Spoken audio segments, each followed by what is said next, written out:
Hello दोस्तों, आप सभी का हमारे चैनल शिक्षा संसार ब्लॉग्स में स्वागत है। आज हम इस वीडियो में बताएंगे ओल्ड पेंशन स्कीम कैसे मिले पुरानी पेंशन। एनपीएस को ओपीएस में बदलकर सरकार कर सकती है सालाना 1 लाख करोड़ के राजस्व की वापसी। नई और पुरानी पेंशन व्यवस्था में क्या अंतर है, एनपीएस का पैसा सरकार कहाँ निवेश करती है और क्या क्या मीटिंग में हुआ और सरकार की क्या विचार है, कैसे एनपीएस को ओपीएस में बदल सकती है, ओपीएस कैसे मिले। दोस्तों, ये वीडियो आपके लिए बहुत महत्वपूर्ण होने वाला है, इसलिए इस वीडियो को शुरू से लास्ट तक देखिए।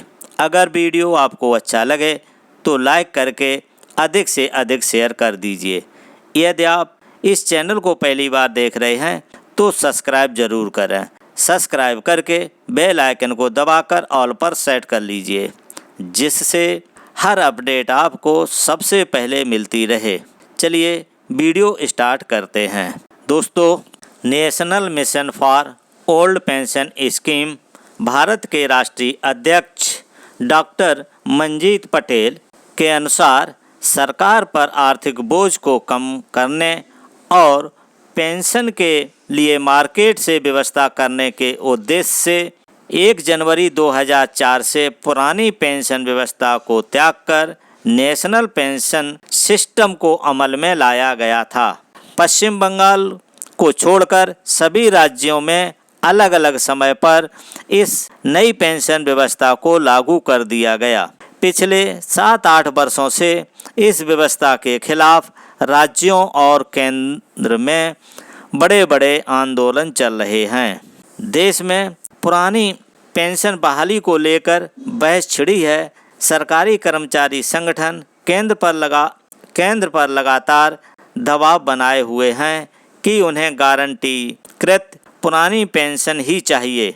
वित्त मंत्रालय की कमेटी 15 जुलाई को स्टाफ साइड जेसीएम के प्रतिनिधियों से चर्चा कर चुकी है। उस चर्चा में सरकार की तरफ से जो बातें कही गई हैं उन पर कर्मचारी संगठन सहमत नहीं दिखाई पड़े। दरअसल सरकार केवल एनपीएस सुधार पर बात करना चाहती है, जबकि कर्मचारी संगठन ओपीएस की मांग कर रहे हैं।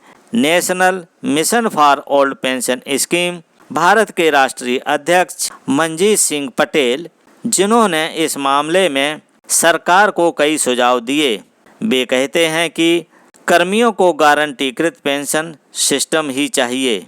उन्होंने सरकार को वो फार्मूला भी सुझाया है कि किस तरह से सरकार एनपीएस को ओपीएस में बदल सकती है। पटेल कहते हैं कि अगर एनपीएस को ओपीएस वाले सारे फायदे मिल रहे हैं तो नाम से कोई मतलब नहीं है।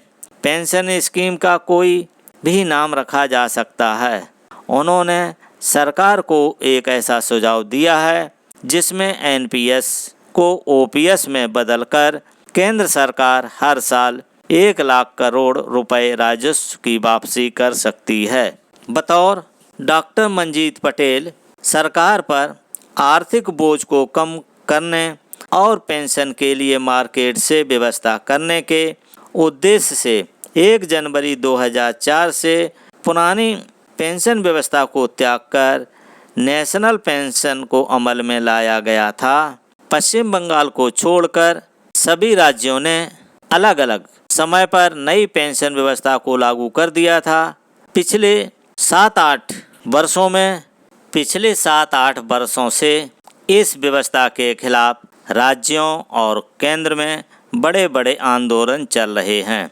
कुछ राज्यों ने यथा सिक्किम, नागालैंड, पंजाब ने इस मसले पर कमेटियां गठित की हैं और कई राज्यों ने यथा हिमाचल प्रदेश, झारखंड, राजस्थान आदि ने ओल्ड पेंशन को फिर से लागू करने के आदेश जारी किए हैं। आंदोलन के बढ़ते दबाव के चलते केंद्र सरकार ने भी पिछले वर्ष 2023 के अप्रैल में एनपीएस को रिव्यू करने के लिए एक कमेटी गठित की थी। हालांकि कमेटी की रिपोर्ट आना अभी बाकी है। इस बीच ये बहस छिड़ गई है कि पुरानी पेंशन देश की अर्थव्यवस्था पर भार साबित होगी और ये राज्यों को दिवालिया बनाएगी। नई और पुरानी पेंशन व्यवस्था में है ये अंतर। National mission for old pension scheme Bharat के राष्ट्रीय अध्यक्ष के अनुसार अब ये समझने की ज़रूरत है कि व्यवस्था में मूलभूत अंतर क्या है। पुरानी पेंशन में जीपीएफ के नाम से मिनिमम 7% अंशदान लिया जाता था। इसे कर्मचारी अपनी मर्जी से बेसिक सैलरी के बराबर कटा सकता था।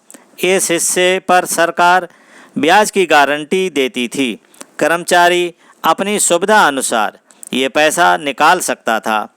रिटायरमेंट पर ये पूरा पैसा उसको एक मुश्त मिल जाता था। रिटायरमेंट पर उसे अंतिम सैलरी का 50% पेंशन के रूप में अलग से हर महीने मिलता था। ये पैसा डीए के कारण बढ़ता रहता था। पे कमीशन का लाभ भी पेंशनर को मिलता था। अब जो व्यवस्था की गई है उसमें जीपीएफ की तरह ही लेकिन 10% सीपीएफ के रूप में कटौती की जाती है। सरकार भी अपनी तरफ से 10% के मुकाबले 14% का अंशदान देती है। इसे एलआईसी, यूटीआई और एसबीआई शेयर मार्केट में निवेश करती है। इनके लिए एनपीएस व्यवस्था अब साफ बन गई है। पटेल बताते हैं कि हालांकि इस पैसे पर ब्याज की कोई गारंटी नहीं दी गई है। सेवानिवृत्त पर जितना भी कॉपर्स इकट्ठा हो जाता है उसका 60% फंड के रूप में कर्मचारी को दिया जाता है। 40% फंड उसको पेंशन के लिए एन्युटी के रूप में लगाना पड़ता है। अब समस्या ये है कि जिन कर्मचारियों की रिटायरमेंट 25 साल 30 साल की नौकरी के बाद होगी उन्हें तो ठीक ठाक पेंशन मिल सकती है। जिनकी रिटायरमेंट 15-20 साल की नौकरी में ही हो रहा है उनके लिए एनपीएस व्यवस्था अब साफ बन गई है। वजह इतनी नौकरी में कॉपर्स बहुत कम बनता है। उसके लिए 40% पर पेंशन तो और भी कम बनती है। इस कारण खासकर राज्यों में लोगों को 2000 से 3000 रुपये तक पेंशन मिल रही है। विरोध का यही प्रमुख कारण भी है। पुरानी पेंशन व्यवस्था में एक और गारंटी थी कि किसी की पेंशन 9000 रुपये से कम नहीं हो सकती थी। कम बनने पर उसको 9000 रुपये पेंशन के साथ डीए दिया जाता था। इसके चलते कर्मियों की old age social income security की गारंटी कवर रहती थी। सरकार को एनपीएस में करने होंगे कुछ बदलाव। अब ये देखने की ज़रूरत है कि क्या वास्तव में पुरानी पेंशन देश या किसी राज्य को दिवालिया कर सकती है। क्या इसको फिर से लागू किया जा सकता है।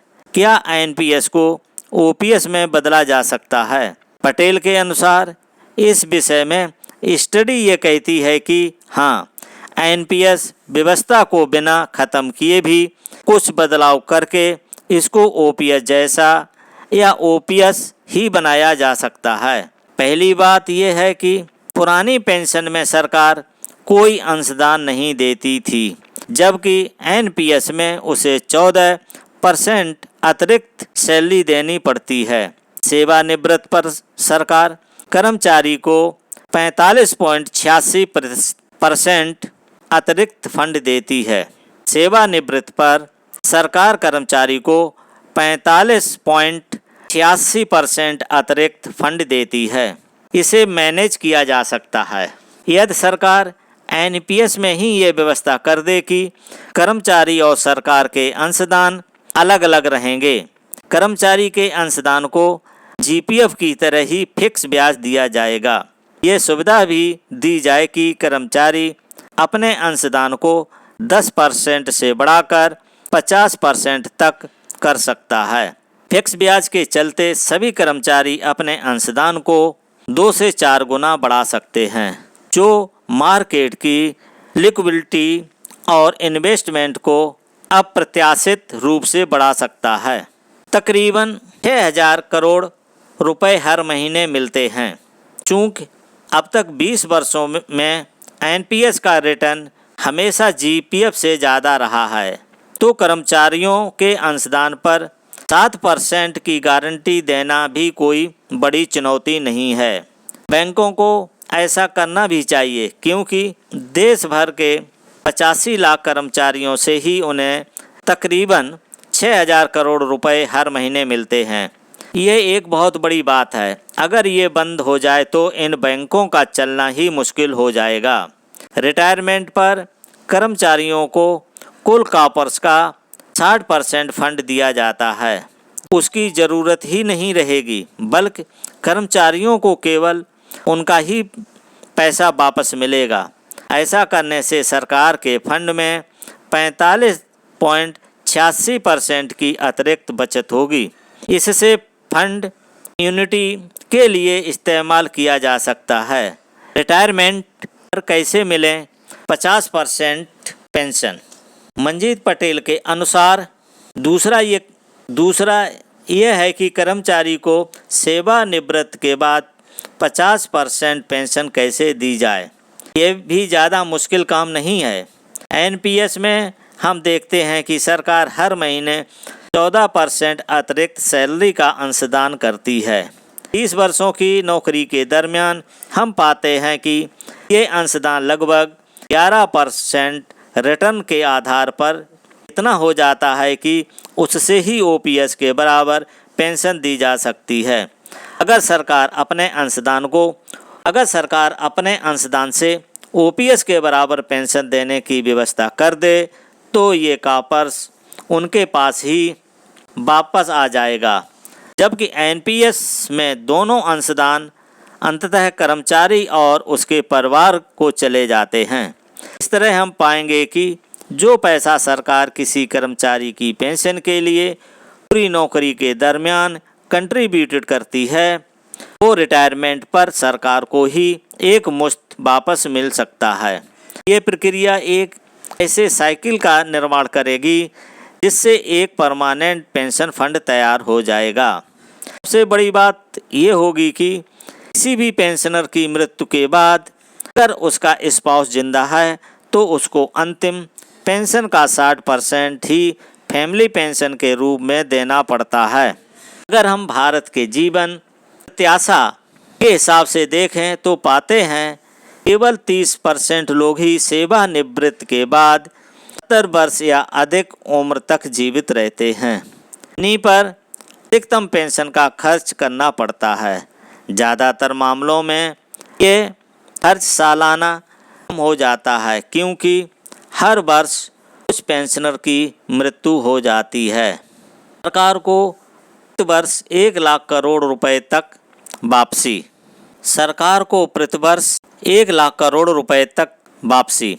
पटेल के अनुसार केंद्र सरकार में नौकरी करने वाले कर्मचारियों के मामले में सेवानिवृत्ति पर लगभग 30 वर्ष की नौकरी के बाद ही होती है, इसलिए उपयुक्त कॉर्पस की दिक्कत नहीं आती है। बहुत से राज्यों में नौकरियों के लिए 40-45 वर्ष तक नौकरी पाने के लिए छूट दी गई है। अतः कर्मचारी अधिकतम आयु पर नौकरी पाते हैं, जहां कम नौकरी के बाद सेवानिवृत्ति पर कॉर्पस भी बहुत कम हो पाता है। हालांकि राज्यों में 50% पेंशन के लिए उन राज्यों में अलग अलग सेवा वर्षों की सेवा का प्रावधान है। जैसे राजस्थान में 25 वर्ष, उत्तर प्रदेश में 20 वर्ष, छत्तीसगढ़ में 33 वर्ष आदि। इससे कम नौकरी होने पर उसी अनुपात में कम पेंशन का प्रावधान है। सरकारी फंड से भी पेंशन देने में इसी नियम का पालन किया जा सकता है और 20 वर्ष की रेगुलर नौकरी पूरी करने से पहले सेवानिवृत्ति के मामलों में मिनिमम 9,000 रुपये प्लस महंगाई भत्ते के प्रावधान से भी इस समस्या का निदान किया जा सकता है। इससे सरकार पर भी कोई खास असर नहीं पड़ेगा। डॉक्टर पटेल बताते हैं कि एक स्टडी के मुताबिक ऐसा करने पर सरकार को वर्ष 2033 से प्रति वर्ष 1 लाख करोड़ रुपए तक की वापसी मिल सकती है। दोस्तों, ये जानकारी देनी थी। आशा करता हूँ कि आपकी समझ में आ गई होगी।